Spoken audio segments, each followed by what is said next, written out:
Hi everyone. This is an after-the-fact recording of a presentation I made in May at CAUCE 2023, the annual conference for the Canadian Association of University Continuing Education, which is why they call it CAUCE. I hope it's useful no matter what stage you're at with microcredentialing, whether you're thinking about a framework or thinking about revising the one you have, and whatever credentialing platform you happen to use. In any case, I guarantee you'll find some new things to think about here that I hope are more helpful than troubling.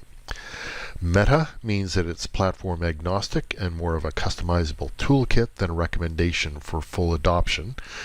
Full spectrum means a full range of formality, from informal badges to microcredential certificates for credit. A bit about me to let you know where I'm coming from. This is about making skills and experience visible, so I've built a quick visual bio that includes a digital badge. I started in EdTech in the public sector at TV Ontario. I led the team that took them onto the internet in the early 90s. I like to say before it was popular. I left TV Ontario in 2000 to set up Learning Agents as an EdTech consultancy. Our first big client was Red River College in Winnipeg as a consultant for their contract training department, which is the sum total of my direct experience in CE. Winnipeg is where I'm still based. Since then, Learning Agents has focused on career journeys, lifelong learning, and the recognition of lifelong learning. First with e-portfolios, and then with open badges and micro-credentials since 2011. At Learning Agents, I currently wear three hats. I advocate for more open forms of recognition of lifelong learning that go beyond course certificates. I provide consulting services for digital credential projects based on open badges. And we're the hosts of cancred.ca, a leading Canadian digital badge and microcredential platform. But this session is not about CanCred. I'll be talking about badges and microcredentials in general, using examples from several platforms. The logos you see are some of the clients we serve wearing our different hats. As you might have guessed, I have a badge-based e-portfolio. And I also invite you to check out my Open Recognition Ambassador badge, which links out to that portfolio. So why a framework? Let me start with an example of what not to do. A few weeks ago, I saw one of the worst badges I've ever seen. I've anonymized things a bit to protect the guilty, but have a look at this. I was invited by somebody in my LinkedIn network to view their verified credential. It looked nice. Better than what you see here. Impressive logos, a badge title that linked leadership to emotional intelligence, sounds promising. A big label saying something like essentials, so just a 101, but there's lots of room for different types of learning. But when I clicked on View Credential, I found an open badge that was indeed a verifiable open badge. The standard digital container for most microcredentials displayed on a compliant platform. A couple of visual labels saying learning and fundamentals. That's great, though it would be nice to know the context for those choices. Three short skills terms that help describe what the badge is about. Pretty much just keywords, not really defined, but useful. Description. What does this badge say about its holder? Something they must have pasted from the last time they delivered the course, designed to help wrong client name managers gain insight into how they relate to EQ as leaders. Wrong client name. Still proudly displayed as of the other day. This is a public sector client displaying a private sector company's name. Earning criteria. What does it take to earn this badge? What I like to call the beating heart of the badge. Completed course name. One sentence. That's it. No learning activities, no duration, no outcomes, no assessment. What does all this add up to? Essentially, badge as pretty picture. I think the reason we're talking about microcredentials in 2023 is because of the invention of open badges in 2011. So what I'd like to do now is go back to first principles to define open badges for the purpose of our discussion in this session. Open badges are credential documents dressed up as pretty pictures. They're graphics files that contain structured information with links to more information and ways of verifying that information. We can look under the hood here to see the kind of information that's required on the left and information that's optional on the right. The actual content of those information fields is up to the issuer, which allows for lots of flexibility for content within that technology standard. Open badges can be created and shared on any platform that supports the standard. Here are some examples of issuing organizations. A lot of them are education and training organizations, but in fact any organization can issue open badges, just as any organization can issue a training certificate if they choose. But unlike most certificates, the rich information inside an open badge can tell you very quickly what that badge is about, who issued it, what the topic or skill is, what the level of learning is, how much effort it takes to earn, how the learning is assessed, whether it's accredited, etc., etc. This embedded detail makes badges more transparent and transferable to other contexts such as employment and career advancement. But you actually have to put that information in there for people to see. Open badges can be combined into clusters or pathways, and those pathways can be personalized. The badges themselves can make learning much more visible. They can be shared on social media, such as LinkedIn, to help build your professional digital footprint. A nice side effect is that when learners share their badges online, they're helping build the profile of the issuing organizations. And they're doing it in a very transparent way that makes the quality of the learning much more visible. A number of organizations issuing open badges have reported that their course outcomes and assessments went through a rapid improvement cycle after they came under an open badges lens. Open badges were invented by Mozilla Foundation in 2011 as a more inclusive and authentic way to recognize learning and achievement.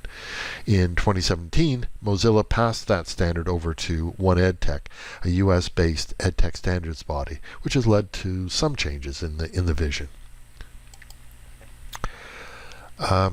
There has been lots of discussion about the definition of a microcredential, and several variations have been put forward. This working definition from UNESCO captures a lot of the common themes. I was one of 50 international experts who contributed to it. TMU's Lena Patterson was another. One element that's not there is the notion of workplace relevance, which does appear in most definitions and frameworks today. Lots of government funding programs incentivize partnerships between education and industry to make microcredentials relevant to workplace needs. Beyond microcredentials, though, we still have a need for Mozilla's original vision: flexible, agile ways to recognize life-wide learning and achievement to make a difference in people's lives. This includes informal learning and recognition. After all, most of the learning we do is informal, and we should have better ways of capturing it and recognizing it. I made this point during the launch event for the UNESCO document, and I continue to make that point every chance I get. I'll be talking more about informal badges later in this presentation and providing examples. The key takeaway here is that Open Badges is a flexible standard container that can include formal and informal digital credentials. The credential can describe itself and communicate its purpose. I'll say it again, Open Badges are flexible. I'll show three main groupings here with some examples for each. I have to say that most of the activity, probably 80 to 90%, is still in the top group. Take a course or program, pass the assessment if there is one, and earn a badge or microcredential. A lot of the courses are delivered online, but they don't have to be. Most people would call these microcredentials if they have assessment. Credentials for certification and professional standing are also examples of more formal badges and microcredentials if you prefer. There's not as many of them because they require more work. They're a heavier lift. Many certifications have requirements that go beyond simple assessments, things like applied experience, adhering to a code of ethics, and continuing professional development. The last category is the informal one that I was mentioning earlier, and you can see a lot more diversity there just with these few examples. These are not based on rigorous assessment. They're more about recognition, appreciation, and even self-empowerment. They can be rich sources of learning and great community connectors for the people who hold them. One of my favorites is the particularly helpful Moodler badge that's awarded for community of practice activity on the Moodle.org platform. For me, this badge demonstrates not only helpfulness, but also expertise.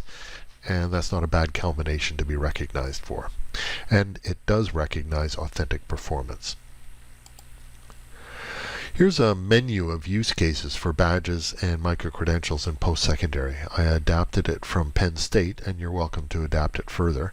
What I like about this is that it goes well beyond the micro-credential models that most people talk about to get into a whole of institution mindset.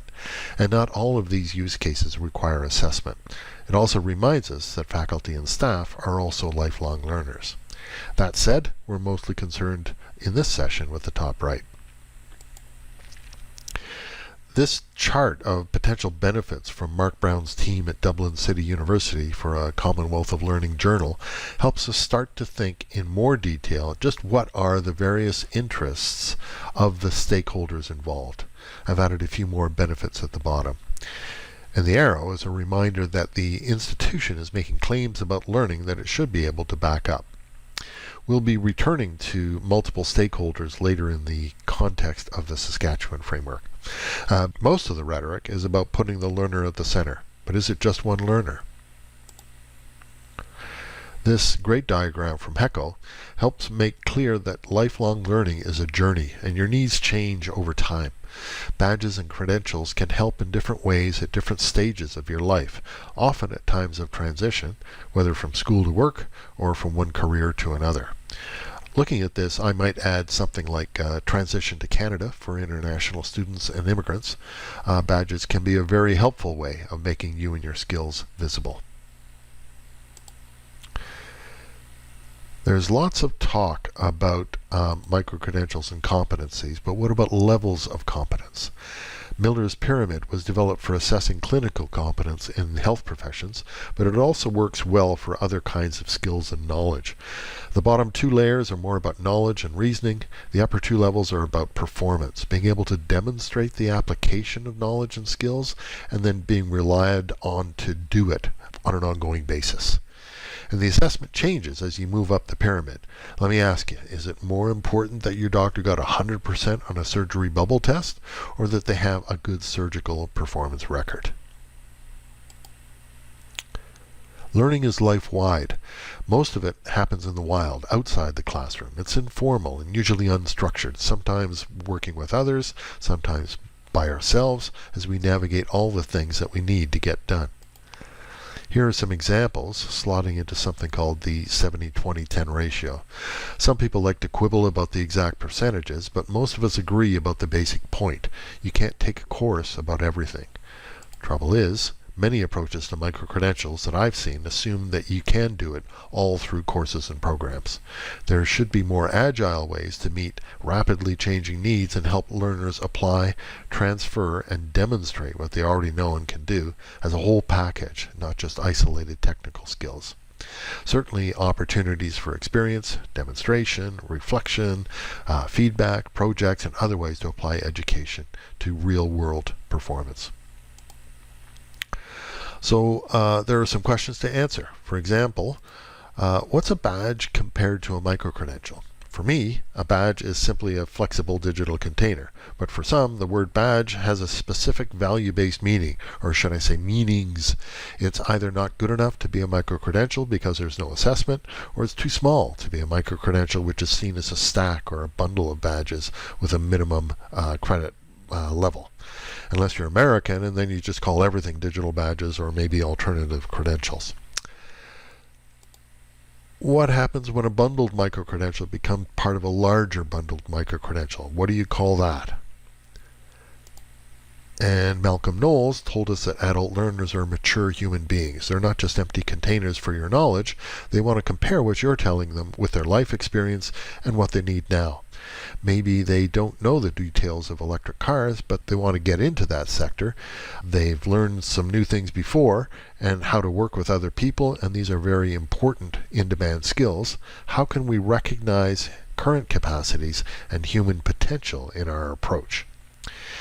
And then there is lots of discussion about the meaning of credit versus non-credit and what that means for different purposes and different audiences. For example, industry pays far more attention to the reputation of the institution than they do to the credit status of the credential. Back to Mark Brown's team at Dublin City University and their paper for the Commonwealth of Learning, I've adapted his credential ecology diagram and added the visual element RPL or PLAR, which Mark's team imagined as a diagonal axis in the text of their paper. For our purposes in this session, I'll use the more inclusive term of RPL because that can include the articulation and transfer of badges and micro-credentials. So I hope I've done a good job of explaining why we need frameworks that can evolve over time. I think it's important that the framework you use reflect your context. Experience is a great teacher, as I was mentioning earlier, but it's also good to learn from others. So let's have a look at some of the solutions out there. eCampus Ontario was an early mover in Canada with the micro-credential principles and framework in 2019, quickly modified in 2020. It certainly has provided clarity for many, not just in Ontario, but across Canada and beyond. As a one-page infographic, it communicates quickly, although that means they had to leave a lot out. CICAN came out with their framework later on, based largely on Beverly Oliver's seminal paper back in 2019. It's also short and sweet. BC's micro-credential framework was published in 2021, and it added some interesting things, such as including Indigenous communities as stakeholders and putting in placemakers for further development of components like RPL and transfer. It's an evolving document, and I'm waiting to see a new version that incorporates findings from research projects across 6 areas that was delivered back in 2022. I led the team that worked on the RPL one, working with BC Plan and David Porter. One of the things I really like about Saskatchewan's guide is its multi-stakeholder structure that also includes government as a stakeholder. We'll see that a bit later on. There's another provincial framework from Nova Scotia about to come out that I've had a peek at to help an industry client provide their feedback. I can't really say more about it at this point other than I've embedded it in my understanding of what's out there. And I hear there's one coming out in Alberta. So that's formal frameworks, but a lot of people have been writing on the topic.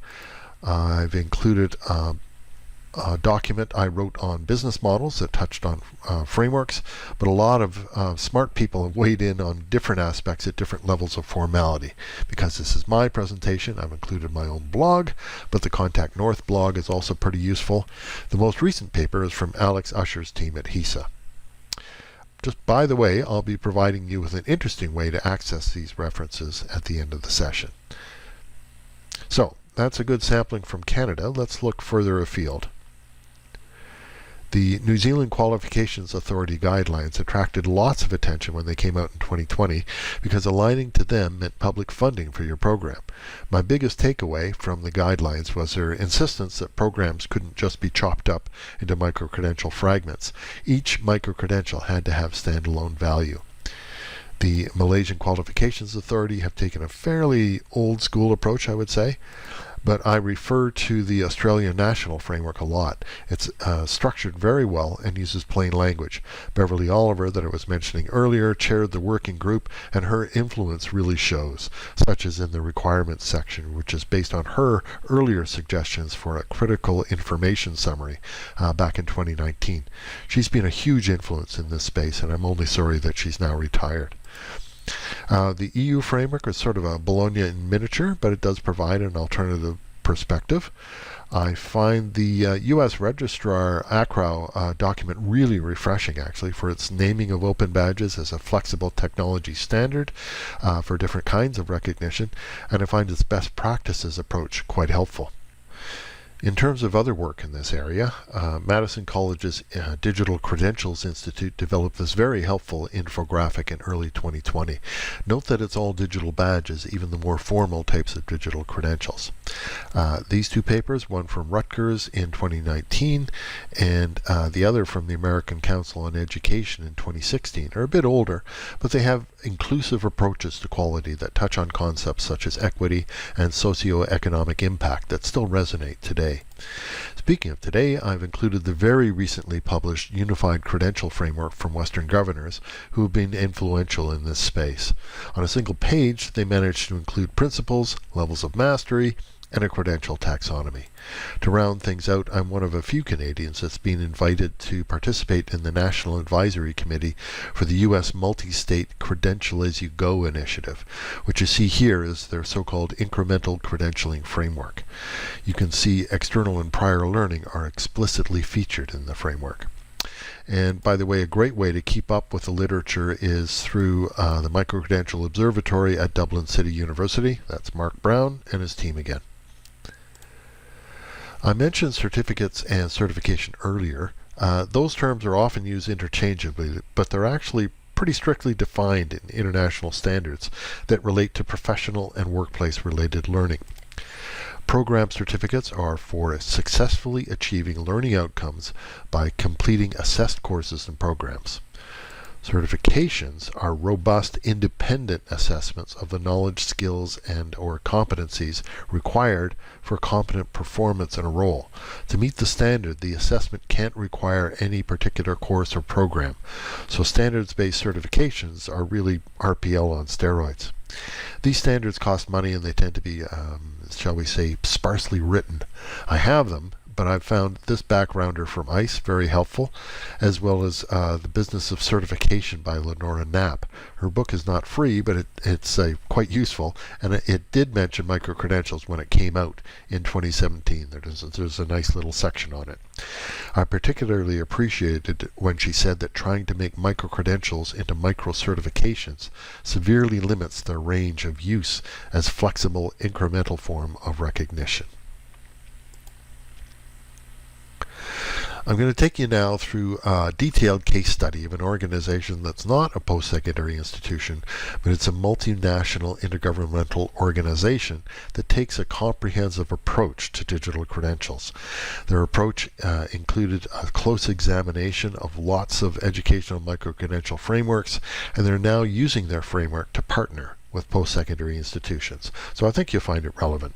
I've worked on several credentialing frameworks over the years, inside and outside the education sector, but this is so far the most fully articulated framework we've worked on, and it's only recently published. So it's a good snapshot of current thinking, and I'll spend some time generalizing the paradigm after. So, the Inter-American Development Bank is based in Washington, D.C., but its focus is socioeconomic development across the global region of Latin America and the Caribbean. Its mission lines up very well with the broad-based UN's Sustainable Development Goals, including things like improving education, reducing poverty, and increasing gender equality. IDB digital credentials are a solution for professional development for IDB and its partners. This increasingly includes building communities of practice around economic development issues such as international water resource management.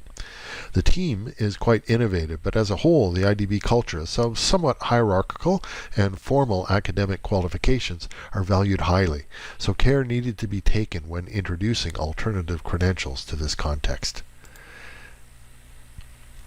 Credenciales BID is Spanish for IDB Credentials, which is the arm of Academia BID, a learning ecosystem for IDB and its partners that works alongside its research, knowledge creation, and dissemination activities. Since 2018, Credenciales BID has been developing digital credentialing solutions, beginning with course certificates across multiple platforms such as Coursera, edX, and SuccessFactors, and branching out into webinars, work-integrated learning, and encouraging professional communities of practice. Lots of partners, an increasing number of ways to learn and develop, and lots of badges. Over 60,000 are currently issued annually. Experience has been a great teacher for them. They've learned a lot since they've started. So why did they need a framework? Well, it helps to write things down. It gives you an opportunity to reflect and adjust. It helps guide your partners who lack your experience. And a framework with the elements spelled out helps communicate and regulate your quality. And it doesn't hurt to profile your organization as a leader in your sector or region. In this case, it's Latin America and the Caribbean, but it could also be a province, such as what eCampus Ontario has done so well in their province.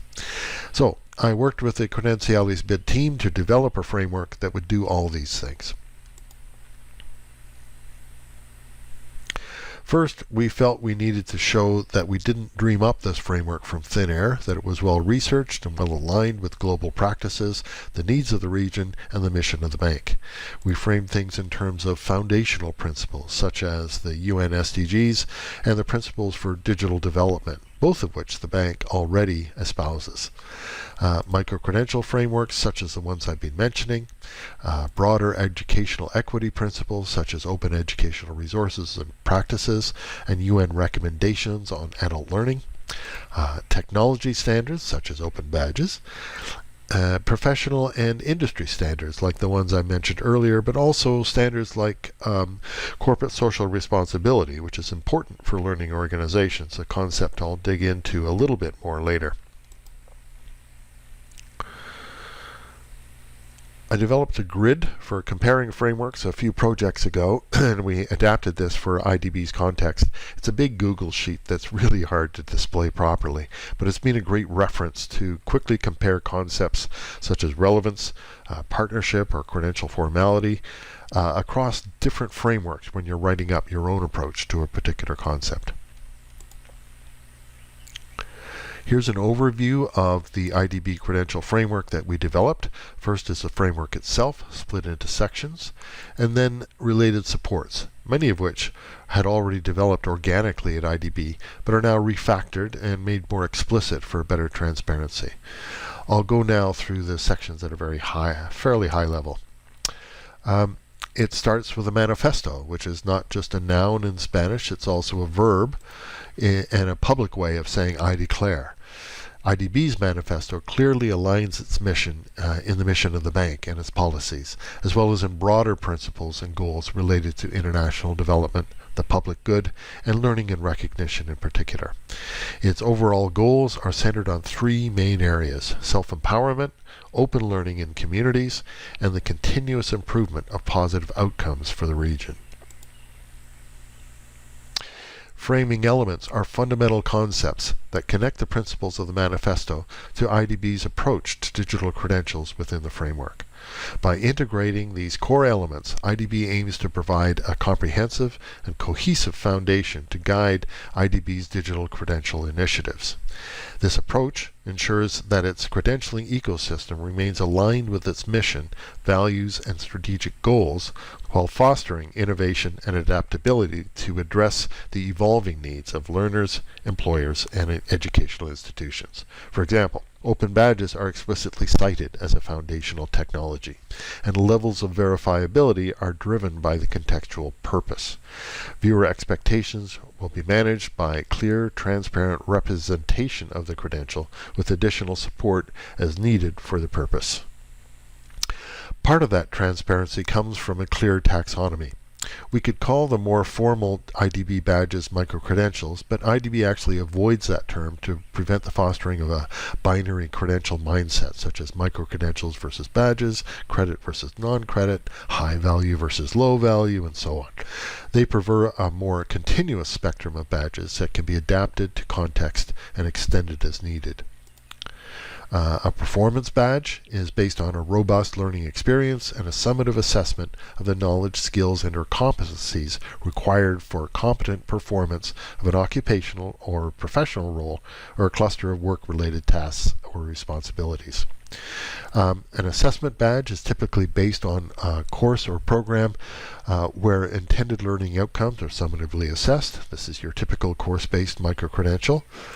A completion badge is typically awarded for a self-paced course with structured learning objectives, but with a less rigorous assessment, maybe more like knowledge checks that allow for multiple attempts.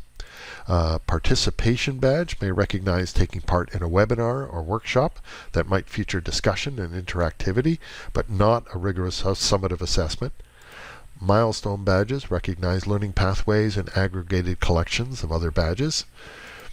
Flexible recognition badges are for emergent and customizable ways to recognize a wide variety of achievements that might include specific achievements with an impact on IDB or the region, experience and participation in events, projects, missions, even years of experience, volunteer service, community recognition of expertise that aren't formal certifications, if somebody's recognized as a guru or even a mentor.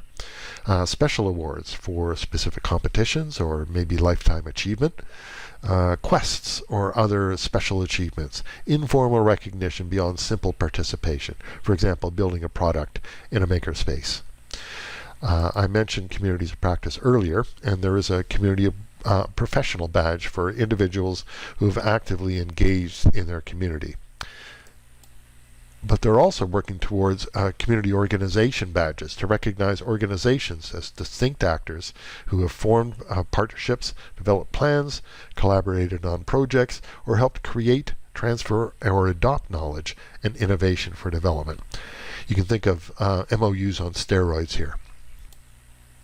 They also plan to develop other organization badges that build on the notion of learning organizations and group recognition. So this area of the framework will be morphing rather rapidly over the next short to medium term. Shifting now to the content of the badges, we came up with a category of key components for content elements that credential viewers and evaluators are likely to examine more closely, whether for recruitment, CE unit approval, or maybe RPL credit recognition. For relevance and alignment, we emphasize collaboration, but also alignment to commonly shared frameworks for standards and competencies, including explicitly aligning to our framework, again pushing that transparency and clarity agenda. More formal IDB badges will focus on outcomes and competencies that support effective performance, and IDB encourages appropriate demonstration of that. IDB encourages its partners to think beyond training courses to include experiential workplace learning engagements at various levels of formality to increase the role of authentic workplace learning and recognition.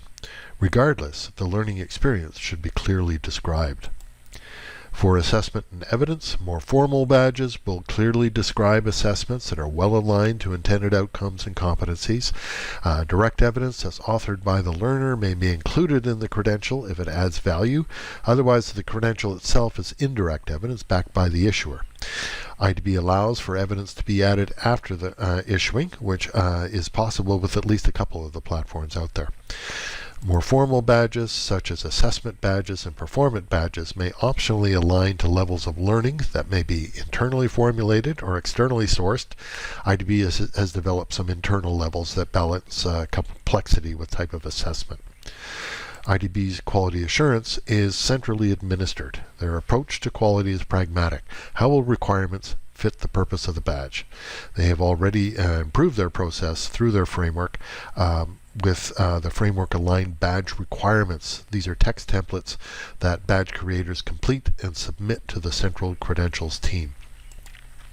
IDB believes that endorsement is a vastly underemployed feature of the current Open Badges standard, and I totally agree.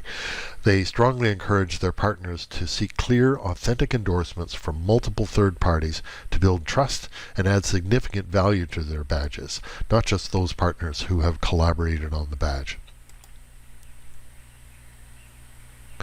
The supporting elements are less crucial. I won't go into great detail here, maybe just highlight a few things. Learning effort is a useful concept from the Australian framework, otherwise known as volume of learning. How long would it take a newbie to learn and demonstrate these outcomes? This can be a simpler way to describe the size of a credential than credit value, which can vary by institution. Stacking is not a high priority for IDB. Nothing is currently for credit, so any stacking is for workplace recognition. As academic institutions, your own experience will differ here. IDB supports the principles of RPL and undertakes to actively explore flexible methods of recognizing knowledge and skills, including recognizing external badges from other issuers.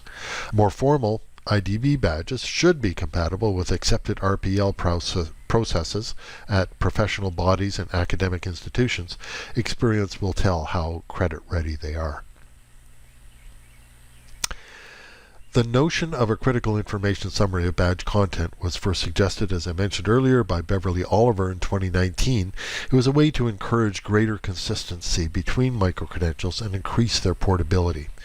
The term became critical information requirements in the Australian microcredential framework in 2021.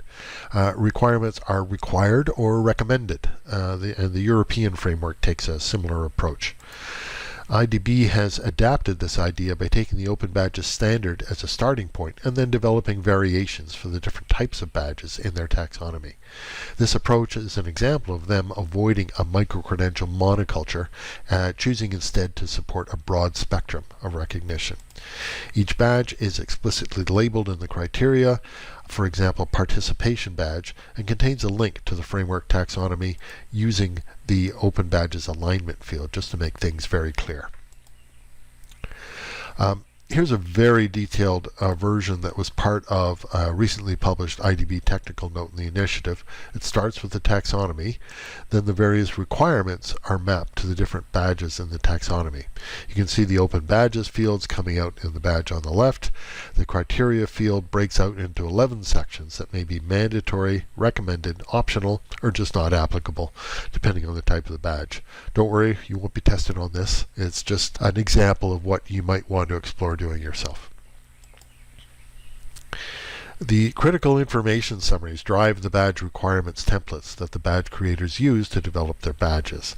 They're structured with components that are common to all badges, the ones you see here, and then they're followed by structure details for the criteria field that are customized to each badge type. I'm just showing the more formal ones here. So now a little bit about the end-to-end process of creating, issuing, and socializing a badge in the IDB community. The IDB framework is embodied in the badge requirements templates. Badge creators complete those templates and they deliver them to the Credenciales BID team. The team evaluates the completed templates, and if they meet requirements, they upload them as specific badge types to the platform they're currently using, which is actually their third platform. The badge is issued to learners as a result of completing an Academia BID e-learning course or some other type of engagement. Learners accept their badges in a dedicated badge portfolio platform called the Credenciales BID Passport. They can choose to share the badge straight to social media, or they can download a PDF copy, which is verifiable, or store it on their Passport account along with other badges they earn, with the ability to build them up into badge portfolios that can include other content like pictures, documents, or even embedded video. And they're not alone. They become part of an online IDB community where they're encouraged to connect with others and explore other learning journeys. They can add external badges they've earned to their portfolios, and using the Passport platform affordances, they can also start to self-assert their own achievements and recognize their peers to help build their skills as self-empowered lifelong learners. These self-assertions can be endorsed by others. IDB and other organizations can engage with the learners in community spaces. In the future, this can evolve into more explicit forms of career advancement. Meanwhile, the learner is free to share their badges to other systems, whether wallets or actual talent management systems that can read them, although this is still really more vision than reality today. Meanwhile, the IDB Digital Credential Framework doesn't exist today. It was published in April, and it's a living document that will be updated over time. Okay, let's look at how you can adapt all or parts of IDB's framework for your purposes, assuming you think that's a good idea. As a post-secondary, your context is going to be different from the IDB, but there will be similarities also. For example, you face many of the same elements in the external environment with a few differences. I'm leaning on Mark Brown's work here again, in this case a slide share from an International Microcredential Summit in March 2023 in Barcelona. Drivers of society as a whole, different approaches in learning and development, I'm happy he extended my business model framework from 2019 to include MOOCs and online program management. Your business model will certainly be different from IDB. You'll likely need to build demand for a demand-driven B2C model, as opposed to IDB's funded workforce model, although they do have to worry somewhat about demand. And if you're from Ontario, you do have that OSAP connection, which helps. I like University of North Carolina's high-level quick start guide, particularly the part about, are you sure this is a good idea? Certainly your internal context is quite different, and that will have an impact on your framework, not to mention the policies and the procedures that support it. And a final key question: if it's project funded, what happens when the money runs out? How sustainable is it? There are multiple stakeholders with different needs to be aware of, and I mentioned we were coming back to the Saskatchewan Guide. This reminds us to look beyond the three usual suspects to include government. Although maybe you could say they're the elephant in the room, even if you don't acknowledge them. What the Saskatchewan Guide didn't mention was clients serving not-for-profits, charities, community-based organizations, very active in career development and even offering a number of training programs themselves, certainly making partnerships, and even communities themselves, such as Indigenous communities, as mentioned in the BC framework, but could also be catchment areas for large urban areas. These stakeholders have different parts to play at different parts of the process. One more plug for Beverly Oliver. Her learner value framework is worth a look if you're serious about putting the learner at the center. It was published as a provocation, love that term, in the Journal of Teaching and Learning for Graduate Employability. Having complicated your lives so far in this presentation, let's have a look at simplifying the framework for you. Let's start with principles, values, and goals as a section 1. I'm posting some sample elements for you to look at. So vision and purpose is the why, and maybe your institutional strategic goals can help here. Some examples of social goals such as diversity and inclusion. A business model obviously is important and will affect how you express your goals. How do you view your various stakeholders? How do you plan to engage with them? A lot of frameworks emphasize relevance to industry. Others include lifelong learning and citizenship. Where will you land? Will you be learner-centered, or will you balance learners' needs with those of employers? How will you support learners and make your micro-credentials more accessible? How can they express their needs to you? Do they have a voice? Who owns the micro-credentials? Will learners have to pay to share them? What's your take on recognizing learning that you haven't delivered? These are just some examples. Maybe you'll want to skip some of these and add others, such as universal design of learning. However, I strongly suggest transparency and clarity should be included here, if only to avoid that empty badge I shared at the start. So let's park that and keep moving. It's often good to develop a taxonomy early on to facilitate discussion. This is the current version of a generic taxonomy that we offer clients as a starting point. You're welcome to mix and match as needed. Some examples of potential adaptation could include, maybe you just want to collapse completion and participation into one category. Maybe you want to drop the idea of a demonstration badge altogether. Or maybe you want to categorize stacked micro-credentials in different sizes. Or maybe you want to clearly separate badges from micro-credentials. Your choice. That's the taxonomy. Let's talk about credential content.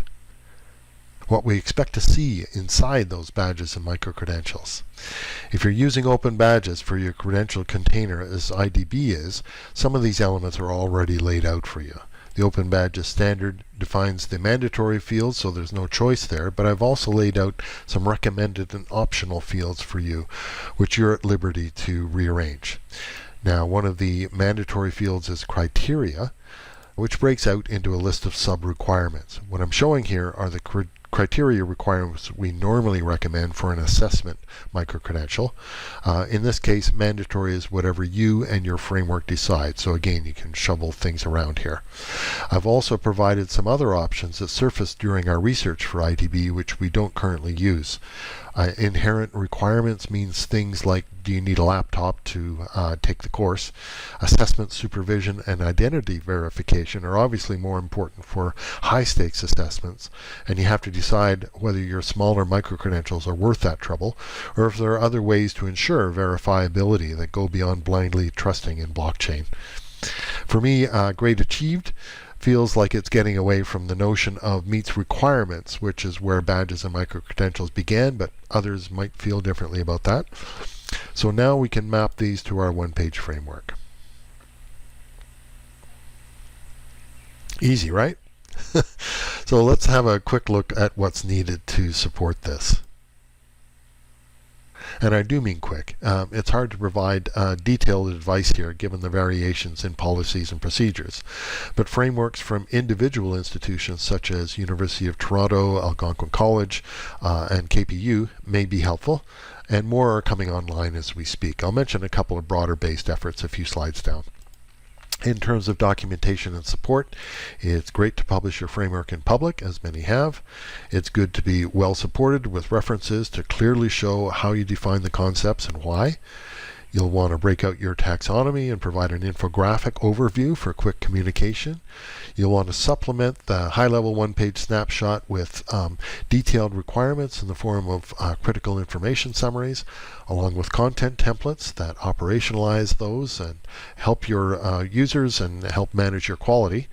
A graphic badge style guide will provide not just branding and a protocol for all the logos, but also a visual language to communicate your framework at a glance. And of course, you'll want to develop messaging and documentation for your various stakeholders and build that out with PR, comms, marketing. So this has been a pretty fast-paced session. Let me see if I can leave you with a few things as we come to a close. I do think the key reason we're talking about micro-credentials in 2023 is because of the disruptive impact of open badges in 2011. Open badges began as an inclusive way to recognize authentic life-wide achievements, and that power is still embedded in its DNA. In 2023, we're in the early stages of reacting to another disruption, which is generative AI, and that will have a life-wide impact of its own in ways that are currently hard to predict. In the badges and micro-credentials world, there are lots of conversations and even pilot projects going on exploring how learning, assessment, and recognition can benefit from large sets of unstructured life happens kind of data that goes way beyond what can currently be captured in a micro-credential. But let's not get carried away by all the hype. For example, Mozilla never actually promised that earning badge X would automatically get you job Y, just like pressing a button. The Digital Credentials Consortium out of MIT came out with this study in September 2022, and it works well as an anti-hype reality check. Basically, we're not there yet. We need to work and innovate together to climb Gartner's slope of enlightenment. Everybody has their part to play before we can reach that plateau of productivity. Let's have a closer look at the current role that credentials play in career advancement. Academic institutions and professional bodies are justifiably proud of their big macro credentials. These diplomas and certifications are often required for entrance into professions. Elaborate quality systems have been built up around them, but these macro credentials take a long time to develop and earn, and they don't change very quickly. Enter micro-credentials, focused, relevant, agile, stackable into macro-credentials, although insisting on credit can make them somewhat less agile. All these credentials are supposedly tickets to jobs and careers, but in terms of actually finding a job and pursuing a career, we still have the resume and the cover letter. Hopefully we got a profile on LinkedIn. If we're lucky and work at it, our personal networks can help us make connections. That's usually been a big factor for me, and there are intentional ways to build your network. Ultimately, the job interview is almost always going to happen with those behavioral and situational questions. And maybe other types of assessment, checking out not just what your skills are, but what you'd be like to work with. So credentials can get you the interview and they can support what you say in the interview, but ultimately an employer needs to know who you are, not what credentials do you have. Professions, especially regulated ones, are a bit different, but not really. A diploma is necessary, but not sufficient.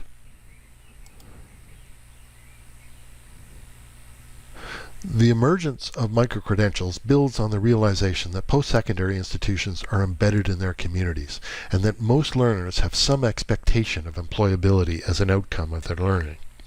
Post-secondary institutions are increasingly seen as important players in a broader social and economic ecosystem, working with organizations across sectors beyond education. Just an overview here of some steps you might want to follow. I'll just let you read them.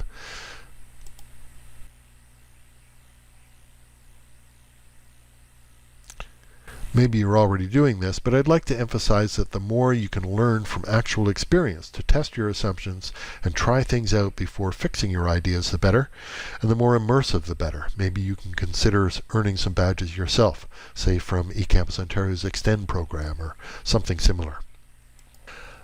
That's just one slide, but here are a couple of resources that can help you get started or take it to the next level. eCampus Ontario's Microcredential Toolkit came out in mid-2022, built on its microcredential principles and framework. It's a living document and a frame of reference that's being tested through a series of pilot projects. It's also Creative Commons, so you can take it and make it your own. BC is doing that very thing, adapting the Ontario Toolkit to the BC Microcredential Framework and the context of BC itself, for example, including Indigenous communities more explicitly. It's also going to be quite a bit longer, about over 300 pages, so it may be renamed as a handbook when it's going to be published in mid-2023. I was a voluntary advisor on both these projects. I actually still have 3 chapters in my in-basket that I need to review for the BC document. I hope I don't hold them up too much. I think you'll find lots of useful operational advice in both of these documents, and there's an increasing number of frameworks from individual institutions that you can learn from, that you're probably already learning from. Just winding things up, if you enjoyed hearing the IDB case study today, you may be interested in reading the recently published technical note that I co-wrote with Stella Porto of IDB. Another recent publication is this one from ITC ILO, the Training Center for the International Labour Organization, which is a part of the UN system. I led the team to recommend a non-formal framework for digital badges as a complement to an existing framework for certificates and diplomas. It was a great opportunity to apply many of the concepts developed for IDB to the task of opening up recognition for learning and development beyond scheduled training. The 70-20 from that slide about 70-20-10 was also a chance to dive into the capabilities of a different platform, which was great.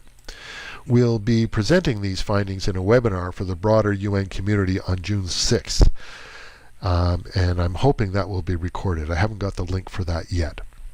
And then a couple of events that lean toward the less formal, the Badge Summit at University of Colorado Boulder in July, which will feature a lot of the standard microcredential content, but will also have an open recognition thread because it's now partnered with the EPIC conference taking place this year in Vienna with the theme of open recognition for a sustainable planet. You may remember from my visual bio that this began as the ePortfolio and Identity Conference in 2003. I discovered it in 2004, brought Mozilla's Open Badges to it in 2012, and it has consistently explored themes of inclusive recognition, learner empowerment, and peer recognition in communities of practice since that time. It's the highlight of my conference year, and I've been helping program it since about 2010. You'll see a bit of CanCon here with Candy Ho of KPU and UFV as a keynote, partly because she's also the chair of CERIC, the Career Development Organization, who also gave a great presentation at KU's 2023. Finally, did anyone learn anything from this session? If so, here's your chance to capture that learning now with a participation badge from Learning Agents. And not just participation, we're actually asking for some light reflection that can help us improve future presentations.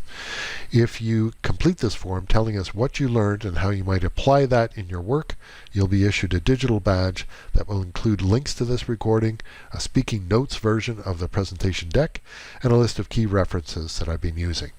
So you'll have the content, what you thought about the content, and some ways to dig deeper, all in one digital package. Not a micro-credential, more of a learning capsule that may help you going forward. Thanks for your attention. I look forward to your feedback.